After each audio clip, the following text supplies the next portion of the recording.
राष्ट्रवादी काँग्रेस पक्षच शिरूर लोकसभेची जागा लढणार असल्याचं आता जवळपास निश्चित झालेलं आहे। मुख्यमंत्र्यांसोबत रात्री उशिरा झालेल्या बैठकीत हा निर्णय घेण्यात आल्याचं कळतंय।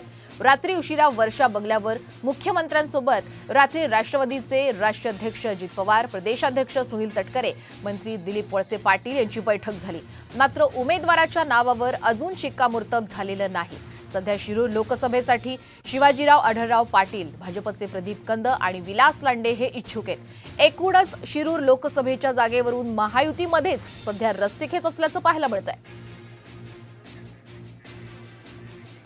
दुसरीकडे आढळराव पाटील हे एकनाथ शिंदे यांची साथ सोडून नव्या पक्षप्रवेशाची तयारी करत असल्याची सूत्रांनी महत्त्वाची माहिती दिली आहे। आढळराव पाटील हे अजितदादांच्या पक्षामध्ये प्रवेश करून हाती घड्याळ बांधणार असल्याची राजकीय वर्तुळात सध्या चर्चा सुरू आहे। दरम्यान शिरूर लोकसभेबाबत वर्षा बंगल्यावर झालेल्या बैठकीतून आढळराव पाटलांना दूर ठेवल्याचं बोललं जात होतं।